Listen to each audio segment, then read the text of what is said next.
Assalamualaikum warahmatullahi wabarakatuh. Halo, apa kabar Bapak Ibu calon guru penggerak di seluruh Indonesia?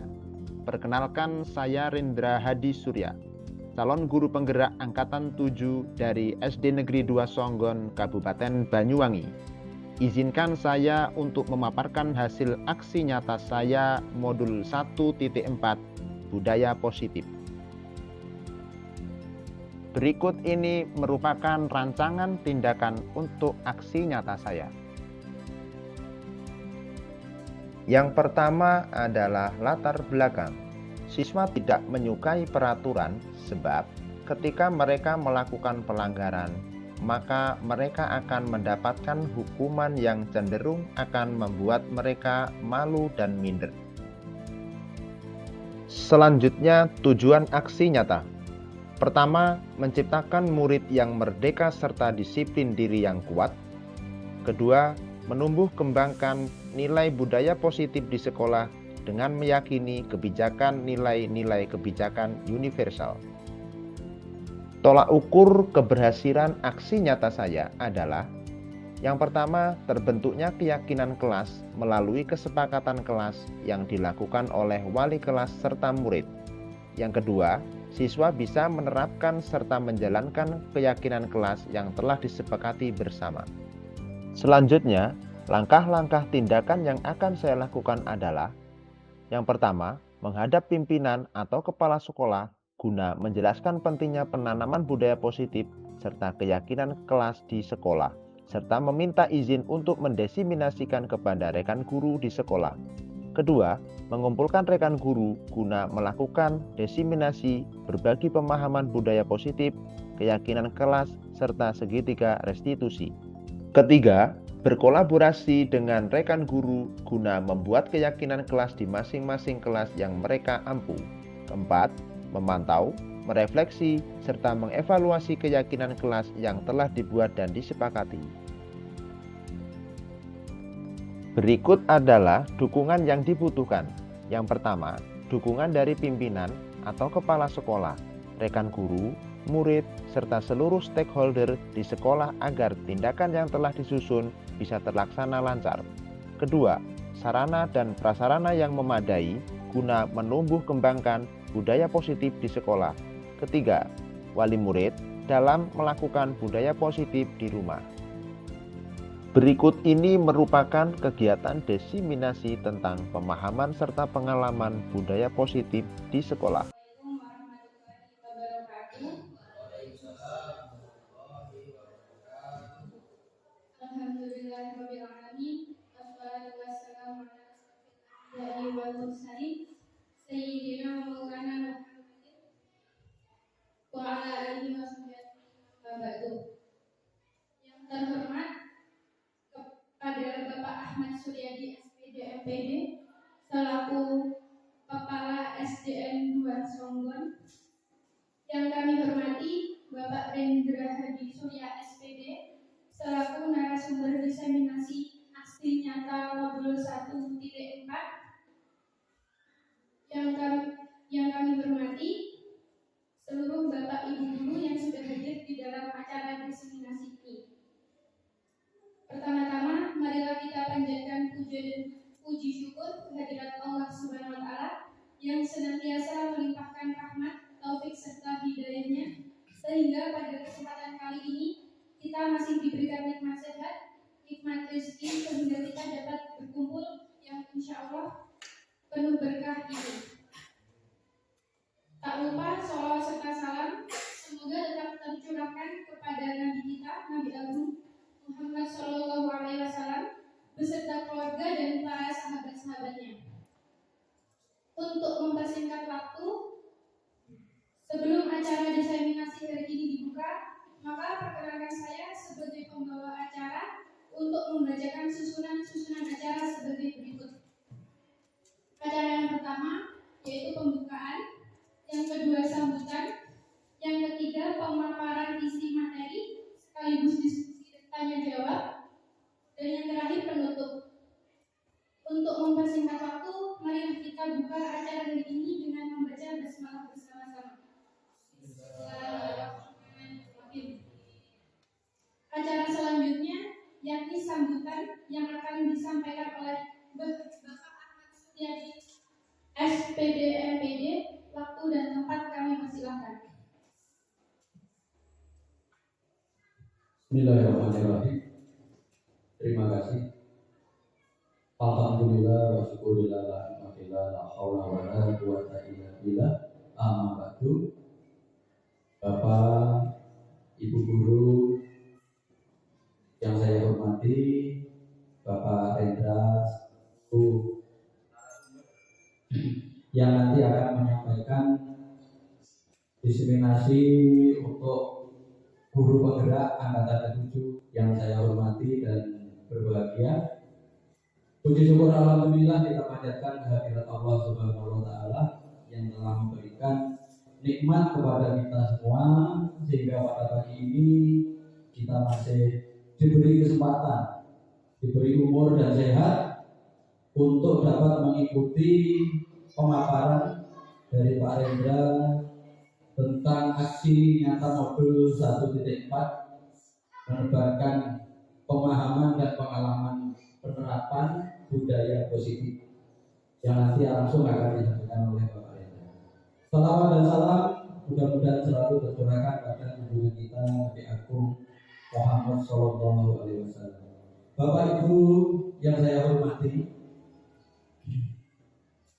harus kita ketahui bahwa program pemerintah saat ini yang sudah dicanangkan sejak awal tahun 2022 sudah dimulai program guru penggerak yang dimulai untuk Banyuwangi itu angkatan ke-3 sehingga sampai sekarang sudah menginjak angkatan ke-7. Jadi Bapak Rendra ini ikut angkatan ke-7 Bapak Ibu. Oleh karena itu di SD kita sudah ada yang ikut guru penggerak. Mohon kiranya Bapak Ibu untuk ikut bersemangat mendukung program pemerintah tentang guru penggerak. Mengapa ini kita dukung?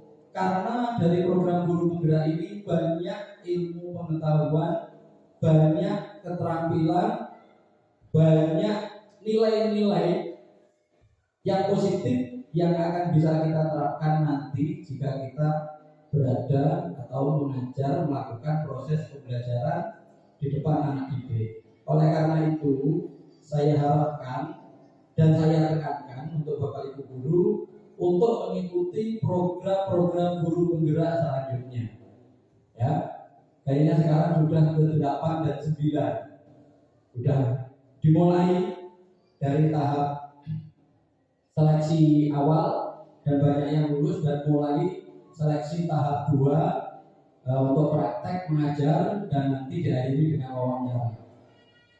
Saya berharap semua guru di SD 2 Sorgon ini bersemangat karena sudah ada yang mengikuti Bapak Rendra. Nanti Bapak Rendra ini bisa menjadi narasumber dan tempat bertanya jikalau teman-teman sudah terjaring ikut guru penggerak. Oleh karena itu, Bapak Ibu, mumpung ini kesempatan baik, kesempatan yang diberikan oleh pemerintah harus dukung dan kita harus tetap bersemangat untuk ikut melaksanakannya. Jadi, Pak Rendra nanti akan dapat membantu teman-teman guru yang sekiranya nanti sudah ikut terjaring guru penggerak atau masih ikut pendaftaran.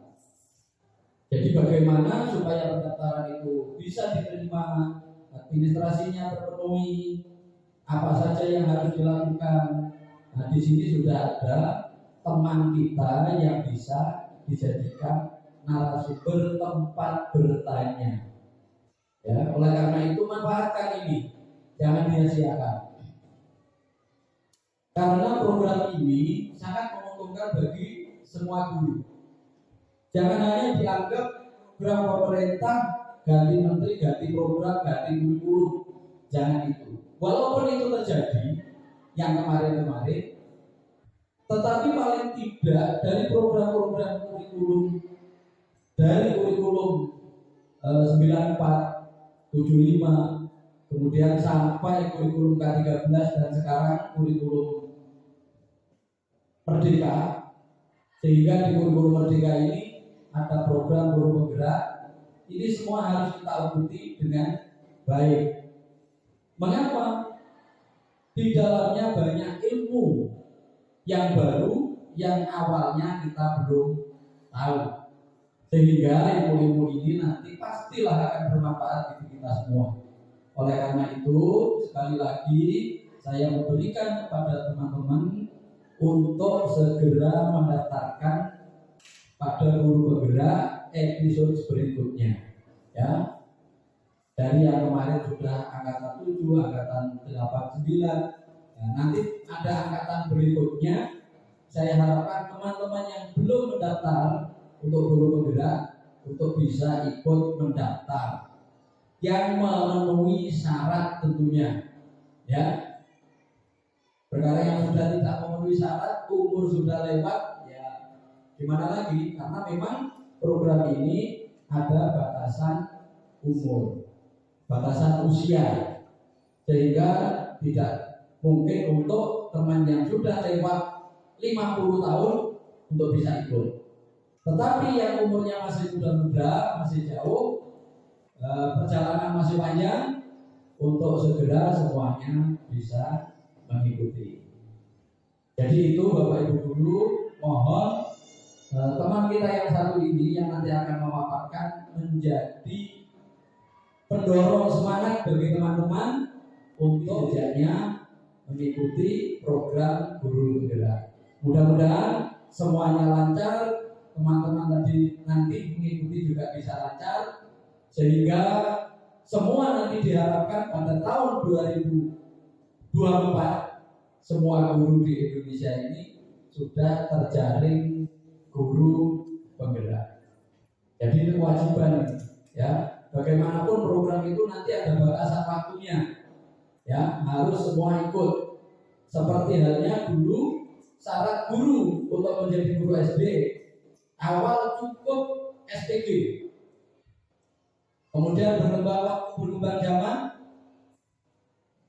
dinaikkan lagi minimal guru SD D2, tahun-tahun berikutnya berkembang lagi S1, sehingga sampai saat ini syarat untuk menjadi guru harus berijazahkan S1, ya seperti itu. Oleh karena itu kita harus dukung, ya, dan kita harus mengikuti daripada nanti kita tertinggal. Kasihan juga kalau kita sampai tertinggal, ya. Ini untuk kepentingan pribadi, bukan untuk kepentingan kepala sekolah.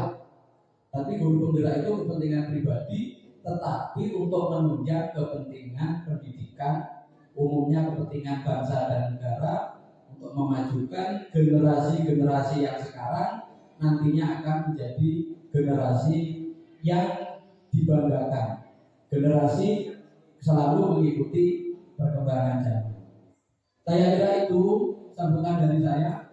Mudah-mudahan beberapa sambutan ini bisa bermanfaat dan menjadi semangat mendorong bagi teman-teman yang belum mengikuti program guru penggerak. Ada kurang lebihnya, saya mohon maaf. Saya akhiri billahi taufiq wal hidayah. Wassalamualaikum warahmatullahi wabarakatuh.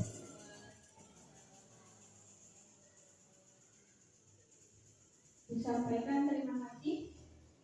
Untuk acara yang selanjutnya, yakni acara yang kita tunggu-tunggu, yaitu pemaparan isi materi sekaligus diskusi dan tanya jawab yang akan disampaikan oleh narasumber kita.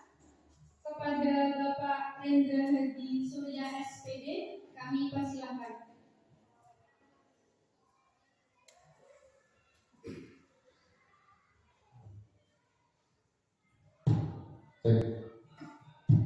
Terima kasih atas waktu yang diberikan. Mohon izin Bapak. Assalamualaikum warahmatullahi wabarakatuh. Selamat pagi, salam sejahtera. Yang saya hormati Bapak Kepala Sekolah SD 2 Sobat, yang saya hormati Bapak Ibu Dewan Guru serta karyawan dan staf yang SD 2 Sobat.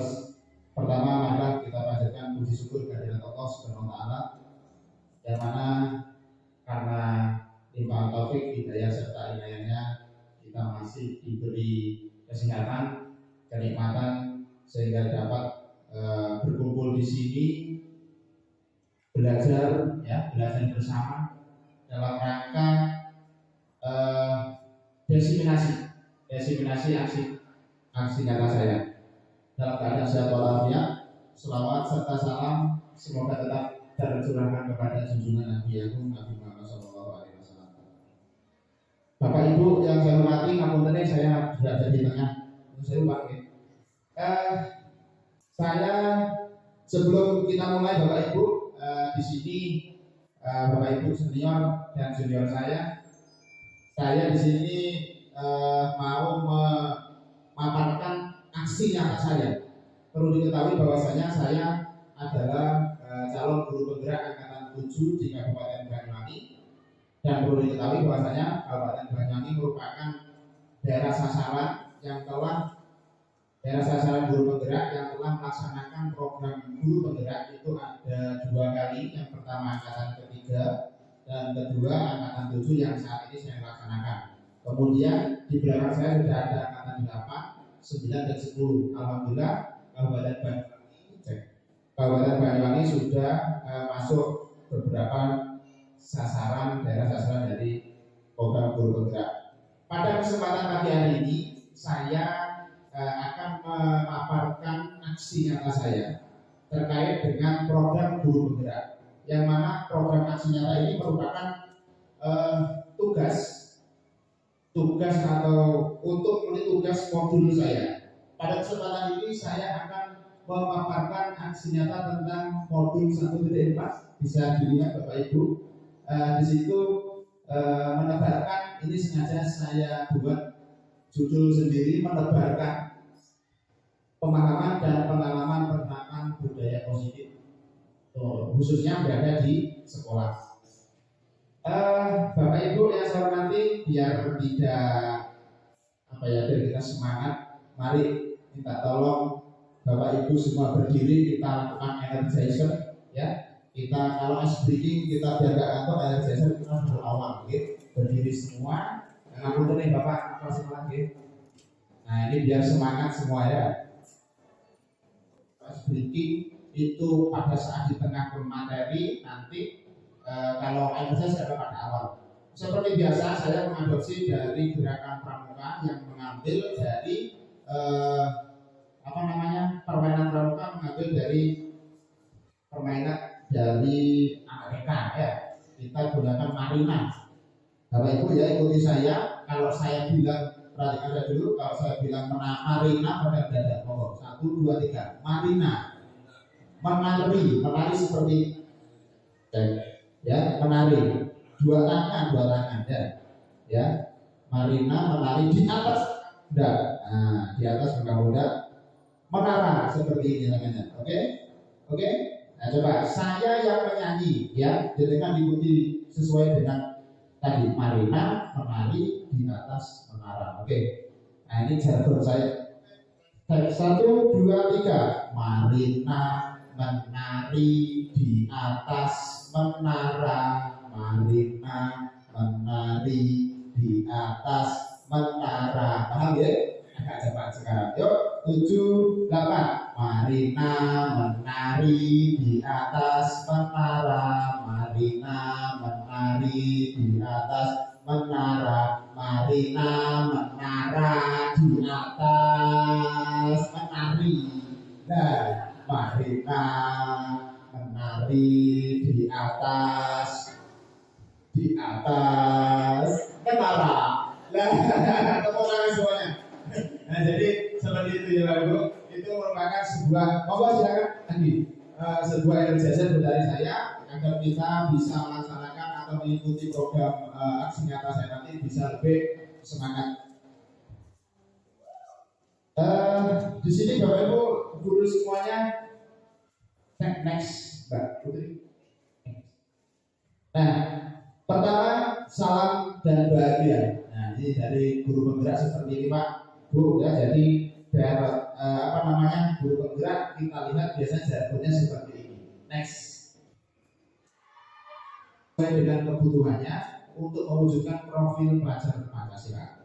Jadi dengan adanya pembelajaran berubah dengan paradigma baru, kita selaku seorang pendidik, yaitu seorang guru, Bapak Ibu, kita harus berani merubah paradigma pembelajaran kita, metode kita yang mana selama ini kita termasuk pembelajaran yang konvensional, yang mana pembelajaran kita hanya bertaut pada sebuah buku dan buku atau LAS.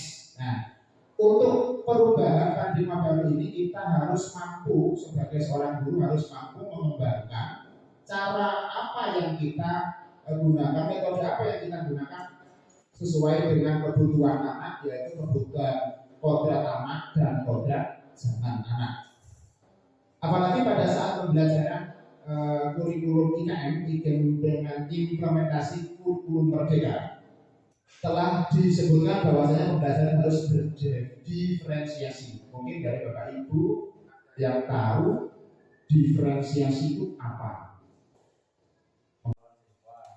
Ya,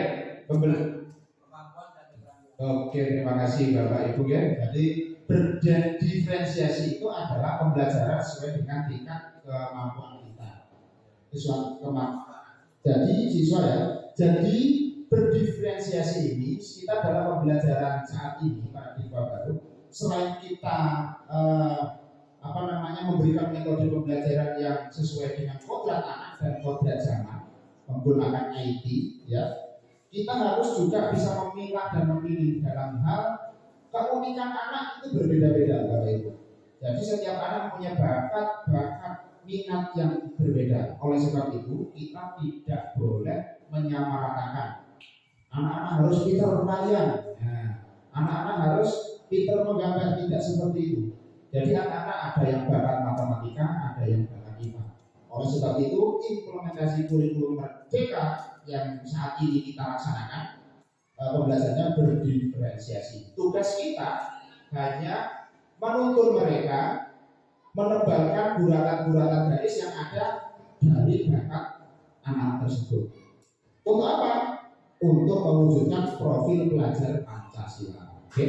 Nah, kita sering mendengar profil pelajar Pancasila. Mungkin Bapak Ibu ada yang tahu apa saja dimensi profil pelajar Pancasila. Monggo. 1.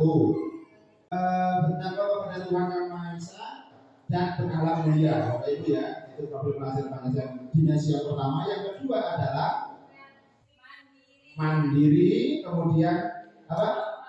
Gotong royong, bernalar kritis, kemudian kreatif dan berkebinekaan tunggal.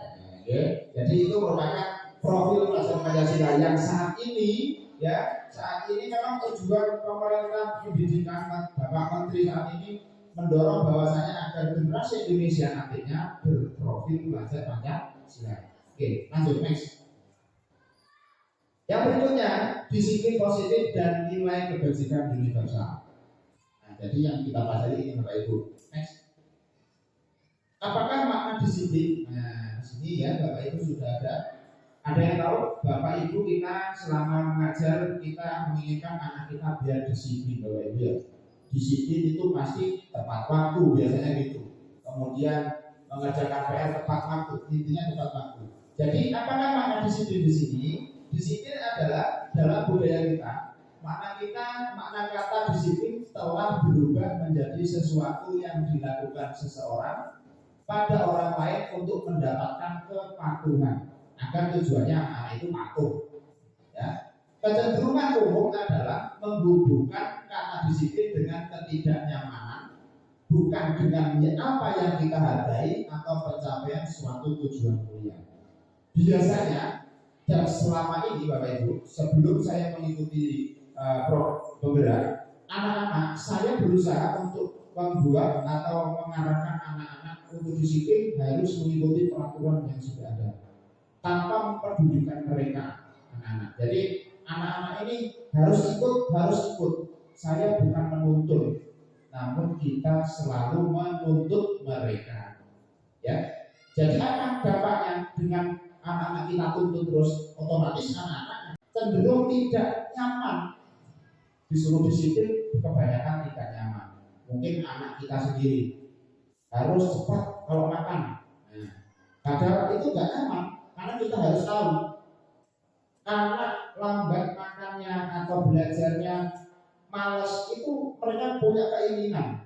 Makanya kita harus gali bagaimana anak itu tidak minder nantinya atau melampiaskan kepada perbuatan yang tidak sesuai dengan kebajikan. Next.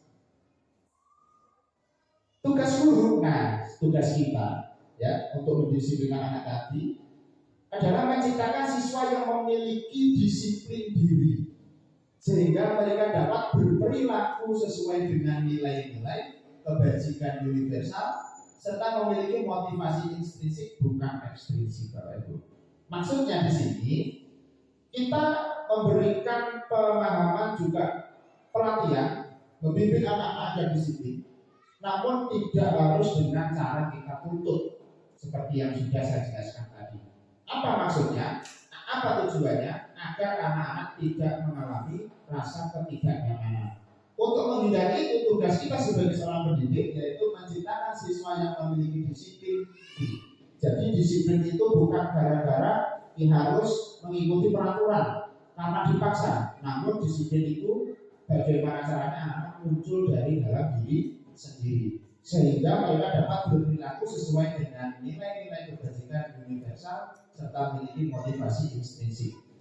Motivasi intrinsik adalah semangat, dukungan, dorongan dari dalam tubuh mereka untuk melakukan kebajikan, bukan dari aturan. Contoh aturan itu harus melakukan peraturan sesuai dengan aturan. Perilaku anak itu merupakan motivasi ekstrinsik.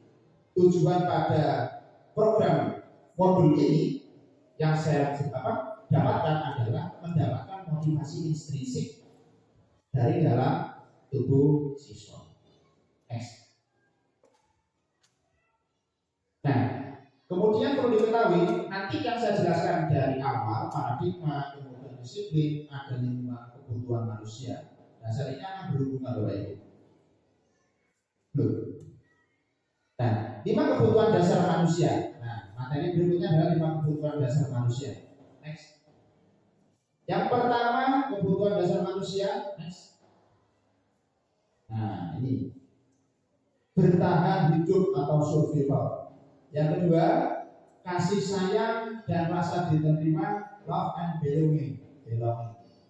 Kemudian penguasaan, kebebasan, freedom dan fun atau kesenangan. Jadi ini Bapak Ibu kebutuhan dasar hidup manusia ada 5 ini. Anak-anak kita latih, kita bimbing untuk disiplin. Semua mulai anak sampai manusia dewasa kebutuhannya adalah ini. Kita jelaskan satu persatu. Bertahan hidup yang pertama. Next. Nah, bertahan hidup atau survival. Kebutuhan bertahan hidup adalah kebutuhan yang bersifat fisiologi untuk bertahan hidup, misalnya kesehatan, rumah dan makanan, atau bahasa Jawanya sandang pangan papan. Terus apa? Nah, jadi bahasa Jawanya harus itu ada baik Bapak Ibu. Namun tadi saya campur orang Jawa ini. Perlu diketahui mungkin mari kita kembali ke dalam pembelajaran kita kepada kelas kita, kepada sekolah kita Bapak Ibu.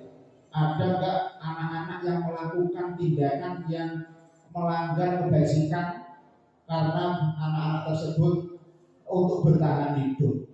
Contoh, ada siswa yang tidak membawa uang saku karena dia lapar, akhirnya dia minta kue kepada temannya.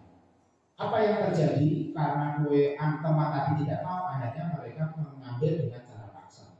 Itu merupakan atau bahasanya memalak kue. Nah ya, itu di sekolah. Itu merupakan salah satu tindakan untuk bertahan hidup, namun tidak sesuai dengan kebajikan. Berikutnya next. Love and belonging. Love and belonging adalah kebutuhan untuk disayangi dan diterima, meliputi kebutuhan akan hubungan dan koneksi sosial, kebutuhan untuk memberi dan menerima kasih sayang, dan kebutuhan untuk merasa menjadi bagian dari suatu kelompok.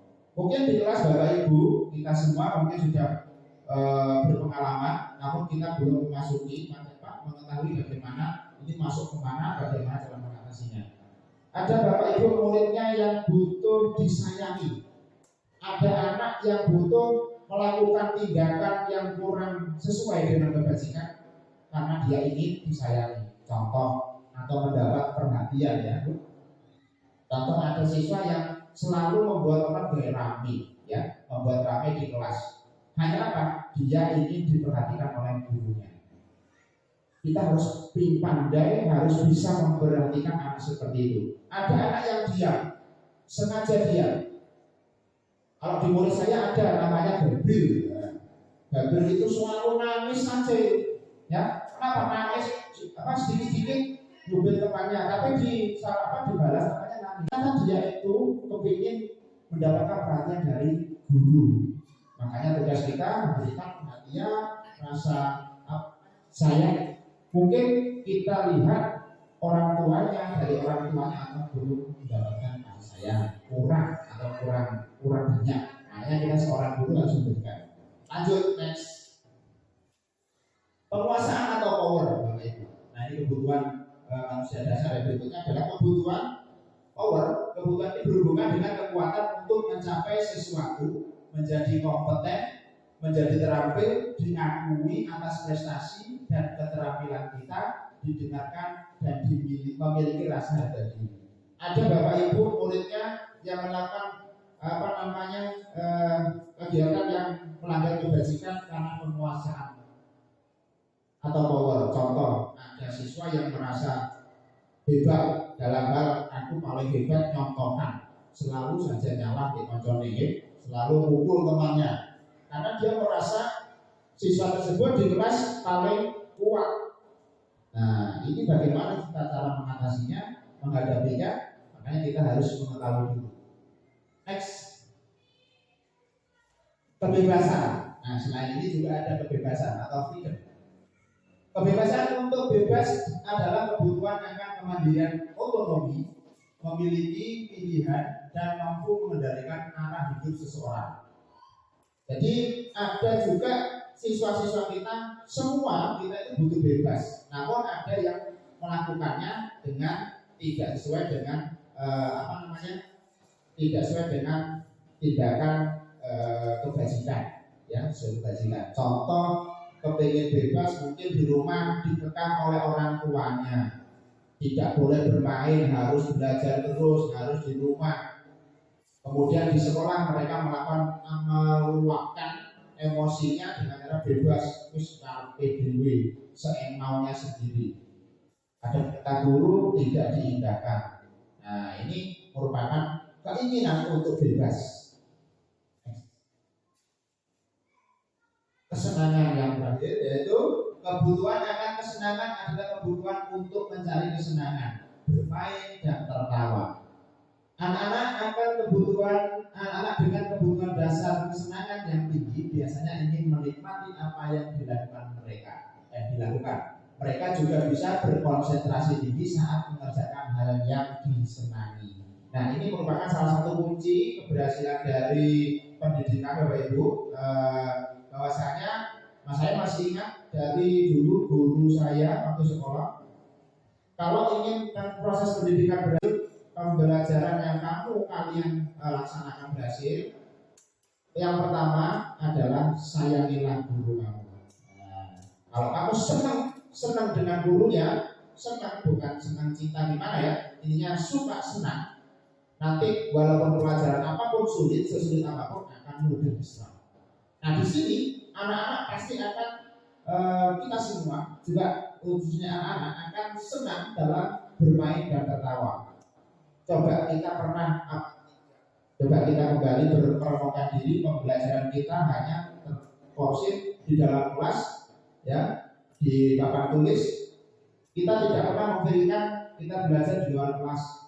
Anak-anak senang, ya, belajar sambil bermain di luar kelas. Kalau kita ikuti keinginan anak itu, apa yang kita berikan pasti akan mudah tersampaikan kepada anak. Oke, next. Nah, kemudian Semua orang senantiasa berusaha untuk memenuhi kebutuhannya dengan berbagai cara. Bila mereka tidak bisa mendapatkan kebutuhannya dengan cara yang positif, mereka bisa melanggar peraturan atau melakukan hal-hal yang tidak sesuai dengan nilai-nilai kebajikan. Sesuai yang saya jelaskan tadi, bahwasanya 5 kebutuhan dasar manusia itu harus dipenuhi oleh setiap manusia, baik dengan cara yang positif. Kalau tidak bisa menggunakan dengan yang positif, bisa melakukan dengan tindakan yang kurang sesuai dengan nilai-nilai kebajikan atau tidak atau negatif. Yang kita lakukan, nah sebagai seorang guru, tugas kita ini Bapak Ibu, nah ini monggo. Sebagai guru kita dapat melibatkan siswa kegiatan yang memberi peluang membangun hubungan yang bisa membangun kepercayaan dan keintiman dengan siswa tersebut untuk membuat pencapaian yang berarti. Jadi memberikan peluang, memberikan kebebasan anak-anak, membangun kepercayaan kepada anak agar mampu membuat pencapaian yang berarti sesuai dengan tujuan pendidikan di negara kita. Next. Berikutnya Bapak Ibu, materi yang berikutnya adalah motivasi perilaku manusia. Nah, dengan ini kita yang pertama adalah menghindari ketidaknyamanan dan hukuman. Jadi untuk melakukan disiplin yang tadi kita lakukan, untuk menghindari ketidaknyamanan anak-anak, siswa melakukan disiplin diri karena takut dihukum. Ini merupakan kebutuhan ekstrinsik, ya. Kalau anak-anak melakukan motivasi yang berasal dari dalam tubuh, dalam perilaku manusia itu karena hukuman merupakan motivasi ekstrinsik yang berasal dari luar perilaku kita. Kemudian yang kedua, mendapatkan apresiasi atau penghargaan, imbalan. Nah, siswa kadang-kadang melakukan disiplin diri karena ingin mendapatkan imbalan. Ini merupakan motivasi ekstrinsik Bapak Ibu. Ekstrinsik dari luar, mereka hanya ada pamrih, ya, agar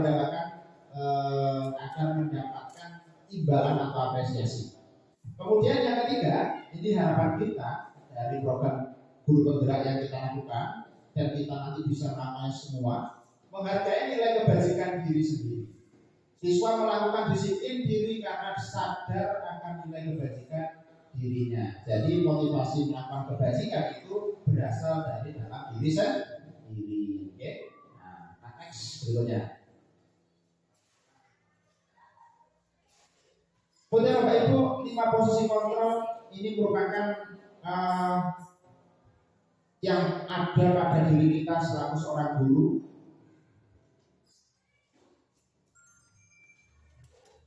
Next. Brainstorm posisi kontrol bagi guru. Yang pertama, contoh kasus Tito dan Anton. Mari Bapak Ibu kita baca.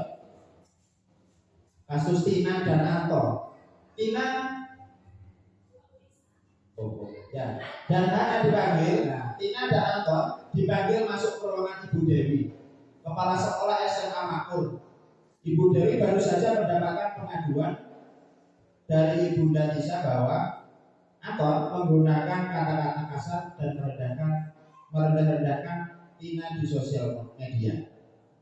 Atau yang berikutnya, Anton jarang sekolah, hadir di pembelajaran jarak jauh daring. Dan pada saat hadir pun Anton seringkali menggunakan kata-kata kasar di kolom chat, mengejek teman-temannya.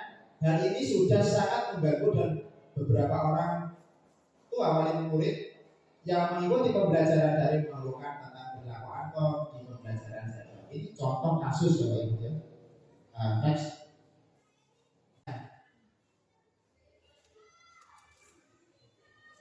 Nah ini posisi kontrol disiplin positif yang kelima, ya tadi itu ada 5. Yang pertama, membuat rasa bersalah. Kemudian penghukum, teman, pemantau, dan manajer. Nanti kita bisa melihat diri kita berada di mana Bapak Ibu selama ini. Next. Nah, penghukum Bapak Ibu yang pertama. Ciri-ciri, nada, suara tinggi, bahasa tubuh, mata melotot, jari menunjuk menghadap. Nah, ini biasanya guru olahraga. Ya, saya sendiri berbicara. Dulu saya seperti itu. Nah, hasilnya kalau kita sering menghukum siswa kita, nah ini kemungkinan murid marah dan mendendam atau bersifat agresif. Bisa menjadi sesuatu sesudah kembali duduk, murid tersebut akan mencoret-coret bukunya atau meja tulisnya. Lebih buruk lagi, sepulang sekolah, murid melihat motor atau mobil bapak ibu guru dan akan menggores kendaraan tersebut dengan paku. Nah, ini kalau kita sering melakukan penghukuman kepada siswa, apa hasilnya? Ini ciri-cirinya kalau guru menghukum seperti ini, Bapak Ibu. Okay? Kemudian hasilnya kita sering berikan penghukuman, maka akan muncul rasa dendam dari anak. Yang kedua, membuat rasa bersalah. Ini kita akan menggambarkan hidup kita Ibu semua. Kalau kita sapi ya. Cirinya yang pertama, nada suara mengemas, halus, sedih, bahasa tubuh merapat pada anak atau lesu. Hasilnya ini yang sering kita lakukan. Mari kita introspeksi diri kita, coba kita nanti termasuk yang mana itu. Murid akan merasa bersalah telah mengecewakan ibu atau bapak gurunya. Murid akan merasa menjadi orang yang gagal dan tidak sanggup membahagiakan orang lain. Kadang-kala sikap seperti ini lebih berbahaya dari sikap penghukum, karena emosi akan tertanam rapat di dalam. Murid menahan perasaan tidak seperti murid dengan guru penghukum, di mana murid bisa menumpahkan amarahnya walaupun dengan cara negatif. Murid kan seperti inilah yang tiba-tiba bisa meletus amarahnya dan bisa menyakiti diri sendiri atau orang lain. Biasanya membuat rasa bersalah ini seorang guru merasakan seperti ini. Saya kecewa dengan kamu, saya kecewa dengan kamu. Kamu sudah seperti ini. Dengan bahasa seperti itu, mungkin dari kita ada yang sebenarnya nanti dampaknya akan seperti itu, akan lebih dalam di dalam tubuh siswa kita. Next.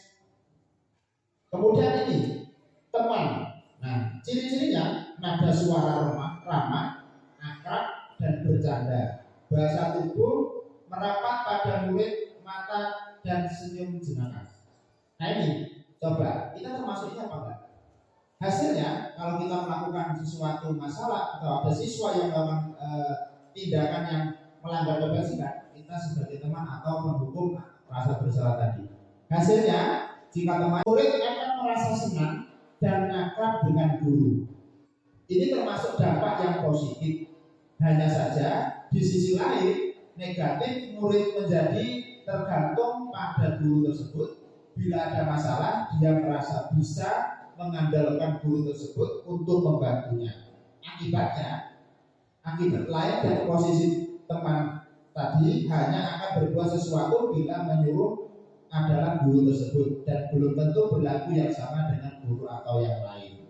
Kalau kita memposisikan diri kita sebagai teman pada siswa kita, hasilnya akan seperti ini, ya. Nah, kita akan akrab dengan anak, namun dengan keakrabannya itu nanti anak-anak akan dimanjakan.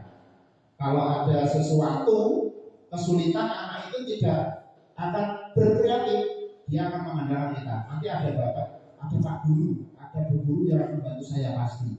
Nah, dia merasa kita sebagai temannya akan selalu bantu. Dengan kata lain, kalau itu berlanjut beberapa tahun, nanti anak-anak tidak punya daya kreatif yang tinggi. Next. Nah, ini pemantau Bapak Ibu. Apakah kita termasuk di sini sebagai seorang guru? Nah, ini cirinya nada suara datar, dan bahasa tubuh yang normal, biasa saja, intinya cuek. Hasilnya, murid memahami konsekuensi yang harus dijalankan karena telah melanggar salah satu peraturan sekolah. Guru tidak menunjukkan suatu emosi yang berlebihan, menjadi marah atau membuat merasa bersalah. Murid tetap dibuat tidak nyaman, yaitu dengan harus tinggal di kelas pada waktu istirahat dan mengerjakan tugas. Guru tetap harus memantau murid pada saat mengerjakan tugas di jam istirahat, karena murid tidak bisa ditinggal sendiri. Biasanya 5 posisi kontrol ini guru itu cuek, dilihat ya, anak-anak entah rame atau yang penting kita melaksanakan tugas, kita kewajiban kita laksanakan ini termasuk pemantau. Apa yang terjadi Bapak Ibu kalau kita terus-terus seperti itu? Murid akan mengalami konsekuensi yang jalankan karena telah melanggar suatu kelas sekolah. Nah ini guru tidak menunjukkan suatu emosi yang berlebihan dalam hal kita tidak memberikan jalan keluar kepada anak dalam keadaan masalah wes kono wes ya begitu aja. Nah ini juga menurut kita termasuk yang mana? Next. Dan yang terakhir adalah manajer. Manajer cirinya ada suara tulus, bahasa tubuh tidak kaku, mendekat ke murid. Nah ini hasilnya fokus pada murid bukan untuk membahagiakan guru. Nah jadi kalau ada siswa mengalami masalah, kita fokus kepada siswa. Kemudian kata orang tua, murid sudah mengetahui adanya suatu masalah dan sesuatu perlu terjadi bila guru mengambil posisi pemantau. Guru akan melihat apa konsekuensi, apa peraturannya. Namun pada posisi manajer, guru akan mengembalikan tanggung jawab pada murid untuk mencari jalan keluar permasalahannya. Tentu dengan bimbingan guru. Jadi harapannya kita posisi kontrol kita ini menjadi sebuah pada manajer yang tujuannya adalah jika murid kita mengalami masalah, kita mampu ya ini mengembalikan kita mampu membimbing anak-anak untuk mencari masalahnya sendiri, mencari solusinya sendiri dari masalah yang mereka hadapi. Seperti pembelajaran kita ada salah satu metode pembelajaran kita PBR, Problem Basic Learning. Kita mengatasi masalah yang ada dengan usaha mereka sendiri. Salah satunya seperti itu Bapak Ibu. Jadi kita tidak harus kalau ada anak mengalami kesulitan kita bantu, tapi ayo bagaimana cara kita memberikan solusinya, mengarahkan mereka untuk mencari solusi tersebut. Next. Nah, dari 5 posisi kontrol itu merupakan jalan menuju budaya positif. Budaya positif yang ada minimal berada di lembaga kita sendiri. Next. Nah, berikutnya adalah restitusi. Apa itu restitusi Bapak Ibu? Pernah dengar restitusi Pak Yuda? Alhamdulillah. Restitusi ya Bapak Ibu ya. Restitusi adalah proses menciptakan kondisi bagi murid untuk memperbaiki kesalahan mereka sehingga mereka bisa kembali pada kelompok mereka dengan karakter yang lebih kuat. Restitusi juga merupakan proses kolaboratif yang mengajarkan murid untuk mencari solusi untuk masalah mereka. Jadi kita dihadapkan dengan masalah-masalah yang dihadapi anak. Bagaimana kita menghadapinya? Salah satunya pada modul ini kita akan belajar restitusi. Apa itu restitusi? Ada proses menciptakan kondisi bagi murid untuk memperbaiki kesalahan mereka sehingga mereka bisa kembali pada kelompok mereka. Lanjut. Nah ini Bapak Ibu ada sebuah tabel identitas gagal. Kalau kita sering memberikan hukuman, ada identitas sukses, disiplin, ada konsekuensi di sini, ada restitusi. Oke. Untuk gagal, contoh identitas gagal, kita berikan hukuman Bapak Ibu, sesuatu yang menyakitkan harus terjadi. Kalau kita berikan hukuman, contoh kita anak tidak mengerjakan PR, kita hukum menulis 100 kata.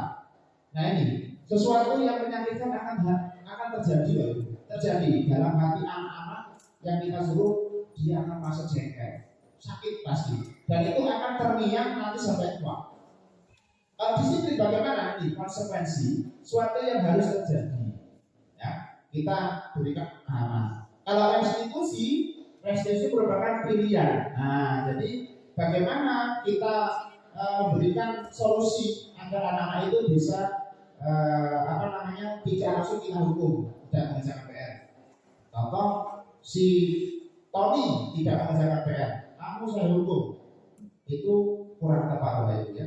Jadi yang kita lakukan adalah kita selami dulu kenapa Tony tidak mengerjakan PR. Pasti semua ada penyebabnya atau alasannya. Kita tampung dulu, kemudian kita validasi permasalahannya, kemudian nanti ada segitiga restitusi. Next.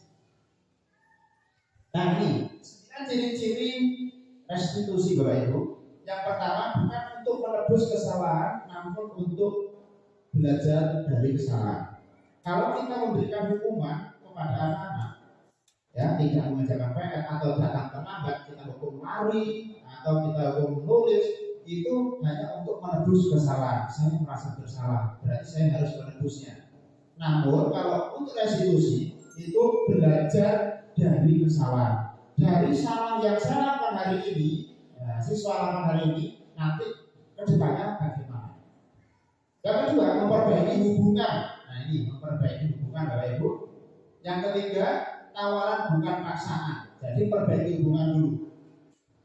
Awalnya kalau ada siswa yang terlambat sekolah pasti akan takut. Nah kita tanya, takut mereka takut dihukum. Kita perbaiki dulu hubungan. Kamu kenapa? Kita dekati. Kemudian tawaran bukan paksaan. Kita tawarkan. Nah kita berikan solusi. Bagaimana caranya? Restitusi menuntun untuk melihat dalam diri. Kita lihat dalam diri. Maksudnya kalau kamu melakukan terlambat terus, apa yang kamu rasakan? Kamu melanggar apa? Dan gitu. Restitusi diri adalah cara yang paling baik. Restitusi fokus pada karakter bukan tindakan. Restitusi fokus pada solusi. Yang terakhir, restitusi mengembalikan murid yang berbuat salah pada kelompoknya agar bisa memperbaiki kesalahan mereka. Next. Konsep keyakinan kelas Bapak Ibu. Nah, setelah anak-anak disiplin atau belum melakukan perilaku yang sesuai dengan kebajikan, nah kita yang menurut modul ini yang saya lakukan, yang saya dapatkan, keyakinan kelas merupakan suatu metode yang bisa mengarahkan lebih baik anak untuk menjadi disiplin sehingga menjadi budaya disiplin di sekolah. Keyakinan kelas. Nah ini mengapa tidak peraturan saja? Mengapa harus keyakinan kelas? Mengapa kita memilih peraturan harus menggunakan helm? Contoh soal ya. Mengapa kita memiliki peraturan harus menggunakan helm bila mengendarai kendaraan roda 2? Yang kedua, mengapa kita memiliki peraturan 3M? Menggunakan masker, mencuci tangan, dan menjaga jarak 1,5 meter. Yang ketiga pertanyaannya, mengapa kita memiliki peraturan harus dapat datang tepat waktu pada saat mengikuti pelatihan? Nah, dari pertanyaan ini Bapak Ibu, mengapa kita memiliki peraturan? Kita mulai dulu diberi aturan lalu lintas harus menggunakan mengendarai sepeda motor harus menggunakan helm. Peraturan mulai pusat dari Sabang sampai Merauke itu sama peraturannya. Namun kenyataannya apa yang terjadi Bapak Ibu? Banyak sekali masyarakat yang masih melanggar karena itu peraturan Bapak Ibu ya. Peraturan itu datangnya dari luar bukan dari dalam. Yang kedua ini, mengapa ada peraturan 3M? Pada saat COVID-19 pandemi kemarin kita dianjurkan menggunakan menggunakan 3M, menggunakan masker, mencuci tangan, menjaga jarak 1,5. Namun kita lihat di masyarakat, bahkan siswa kita sendiri masih saja melanggar. Kenapa? Itu aturan. Selama ini kita beri aturan, namun tidak ada perubahan. Nah, mengapa kita memiliki peraturan harus datang tepat waktu pada saat mengikuti pelatihan? Kadang-kadang pada saat pengembangan kompetensi kita ikuti pelatihan atau seminar, kadang-kadang kita yang penting datang, duduk, kemudian pulang, dapat sertifikat ya. Nah seperti itu. Itu merupakan aturan-aturan yang ada, namun motivasinya dari luar. Untuk mendukung motivasi ekstrinsi Bapak Ibu, kembalikan nilai-nilai keyakinan lebih menggerakkan seorang dibandingkan mengikuti serangkaian peraturan. Jadi tugas kita sebagai seorang guru itu mendidik mulai dini, melatih anak-anak memunculkan motivasi intrinsik mereka untuk melakukan disiplin. Jadi pertanyaannya dalam tubuh kita, dalam diri kita sendiri, apakah dengan adanya peraturan akan lebih baik? Ternyata jawabannya masih kurang tepat ya. Nah makanya kita galakkan dengan adanya keyakinan kelas, karena kita seorang guru, kita memberikan keyakinan di dalam kelas. Bagaimana nanti caranya? Nanti kita jelaskan. Yang intinya keyakinan kelas itu akan memotivasi diri anak untuk melakukan kebajikan dari dalam tubuh atau perilaku dari dalam perilaku manusia itu sendiri.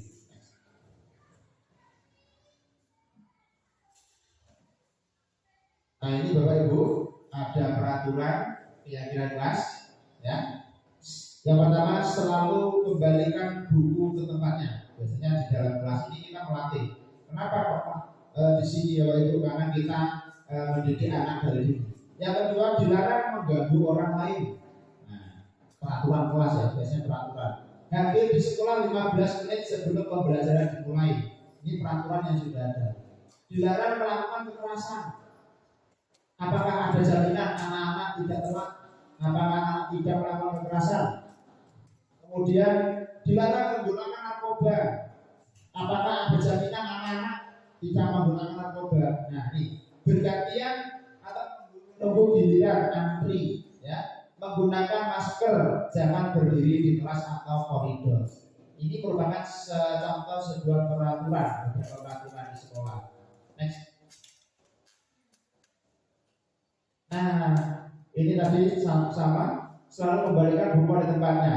Keyakinan kelas nanti hasilnya adalah sebagai tanggung jawab Bapak Ibu. Nah, selalu kembalikan buku ke tempatnya, berarti tanggung jawab. Setelah kita menggunakan buku, kita harus bertanggung jawab mengembalikan lagi. Dilarang mengganggu orang lain, maksudnya nanti orang lain. Nanti ini yang akan kita harus kita kita lakukan, kita berikan kepada anak-anak. Hadir di sekolah 15 menit sebelum pembelajaran dimulai. Aturan. Namun yang pertama ada menstabilkan identitas, yang kedua validasi tindakan yang salah, yang ketiga menanyakan keyakinan. Jadi Bapak Ibu, contoh kalau ada siswa kita yang mengalami atau melakukan tindakan melanggar kebajikan, contoh ada siswa si Tony, ya Tony terlambat datang ke sekolah, jangan langsung kita hukum. Apa yang harus kita lakukan? Menstabilkan identitas mereka. Kita tanya dulu Bapak Ibu, ya kita tanya, kemudian menvalidasi tindakan yang salah. Kamu kenapa kok datang terlambat? Kita cari dulu alasan mereka. Mereka kenapa? Kemudian kita stabilkan tindakan yang salah. Kamu tahu nggak kalau tindakanmu salah? Ya Pak, ya Bu. Nah ini, kamu tentu punya alasan mengapa melakukan itu. Tindakan adakah cara yang lebih efektif untuk mendapatkan apa yang kamu butuhkan? Ini salah satu pertanyaannya ya Bu. Keyakinan kelas apa yang telah kita sepakati? Jadi dalam keyakinan kelas tadi, dalam kelas kita nggak usah membuat aturan-aturan. Alangkah lebih efisiennya kita mengajak anak-anak untuk membuat keyakinan kelas. Ayo, keyakinan kelas yang kita buat untuk di sini yang tidak boleh kita langgar apa? Jadi keyakinan kelas itu muncul dari dalam diri anak sendiri, sehingga mereka tidak akan melanggar. Kalau peraturan kan berasal dari orang lain. Kemudian kamu ingin menjadi orang seperti apa? Nah ini adalah segitiga restitusi. Next. Yang pertama, menstabilkan identitas. Untuk membuat anak yang merasa gagal karena berbuat salah menjadi positif terhadap dirinya. Guru berkata, contoh, berbuat salah itu hal yang manusiawi. Jadi kalau ada yang anak mengalami kesalahan, jelaskan ini. Tidak ada manusia yang sempurna. Bapak Ibu juga pernah berbuat salah. Kita pasti bisa menyelesaikan permasalahan ini Bapak Ibu tidak tertarik untuk mencari tahu siapa yang benar, siapa yang salah. Bapak Ibu lebih tertarik untuk menyelesaikan masalah. Kalau kamu menyalahkan dirimu sendiri terus-menerus, apakah kamu bersikap baik pada dirimu sendiri? Nah, ini adalah salah satu contoh, beberapa contoh perkataan guru dalam menstabilkan identitas. Jadi kalau kita menghadapi permasalahan dari siswa kita stabilkan identitas mereka. Dengan cara bagaimana ini? Nah, berbuat salah itu hal yang manusiawi. Kita berikan kalimat seperti itu, penjelasan seperti itu, sehingga anak-anak itu biar stabil, tidak merasa emosi, tidak takut, ya. Tidak ada manusia yang dulu Bapak Ibu juga pernah mengalami seperti itu. Jadi mulai menaikkan emosi anak-anak. Next, itu menstabilkan identitas. Nah, validasi kebutuhan. Ketiga restitusi yang kedua yaitu membantu murid mengenali basic need atau kebutuhan dasar yang ingin dipenuhinya ketika melakukan kesalahan. Ingat, 5 kebutuhan dasar tadi harus dipenuhi oleh setiap orang, termasuk siswa kita. Bahkan siswa ada yang melakukan tindakan yang melanggar kebajikan. Nah ini, pada dasarnya setiap tindakan manusia tujuannya adalah memenuhi basic needs. Atau apakah itu power, freedom, love, belonging, dan atau sudah saya jelaskan. Yang pertama, perkataan guru adalah kamu bisa saja melakukan hal yang lebih buruk, tapi kamu tidak melakukannya. Kamu pasti punya alasan mengapa melakukannya. Nah ini, contoh kalau kita mengalami Tony tadi terlambat sekolah, kita nanya dulu validasi kebutuhan. Kamu kenapa? Kamu pasti punya alasan ya. Kamu pasti punya alasan melakukan kesalahan ini. Pasti dia akan menjawab. Kemudian apa yang penting bagi kamu? Setelah kamu melakukan itu, penting kamu apa? Keinginan kamu apa? Kita tanya keinginan mereka apa? Tetap berusaha menjaga sikap itu, tapi tambahkan sikap yang lain yang baru. Maukah kamu belajar capek untuk mendapatkan yang kamu butuhkan tanpa harus memukul atau terlambat? Nah, salah satu masalahnya ya. Apakah kamu bisa melakukan dengan lebih baik besok lagi? Nah, ini yang terakhir itu lebih jelas. Jadi kita selama menstabilkan identitas, yang berikutnya adalah melakukan validasi kebutuhan dari 5 pokok kebutuhan manusia. Next. Menanyakan keyakinan. Nah ini di warna yang biru Bapak Ibu, anak melihat kesalahannya dihubungkan dengan norma sosial, nilai-nilai yang mendasari manusia berinteraksi dengan orang lain. Contoh yang dapat kita lakukan, berkata seorang guru kita, apa nilai yang kita percaya di sekolah, di kelas kita, nilai-nilai universal apa yang pernah kita sepakati, kelas yang itu seperti apa, kamu ingin jadi anak seperti apa? Nah, ini biasa yang saya terapkan ini, kamu kelak ingin jadi anak seperti apa? Kalau kamu melakukan seperti ini, apakah keinginanmu nanti akan tercapai? Kalau tercapai, bagaimana? Nah, jadi biar muncul dari mereka sendiri. Apa yang kamu merasakan ketika kamu melakukan itu, kamu menjadi orang seperti apa? Nah, jadi kalau melakukan terlambat, contoh kita tanya, kamu besok kalau bisa ingin jadi apa? Rata-rata siswa saya ini pengalaman ingin jadi polisi, tentara, guru, dokter. Nah, kalau melakukan contoh tentara atau polisi, melakukan dakwah terlambat, saya tanya, apa yang kamu rasakan? Apakah kamu bangga? Mereka akan menjawab, ketika kamu melakukan itu, kamu menjadi orang seperti apa? Nah, kemudian kalau kamu telah menjadi seorang polisi, kamu terlambat, apa yang akan terjadi?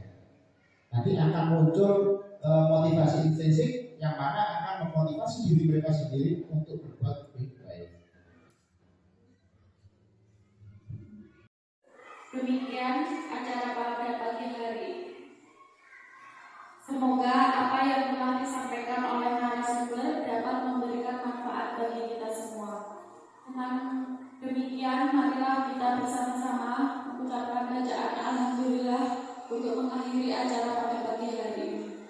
Alhamdulillahirobbilalamin.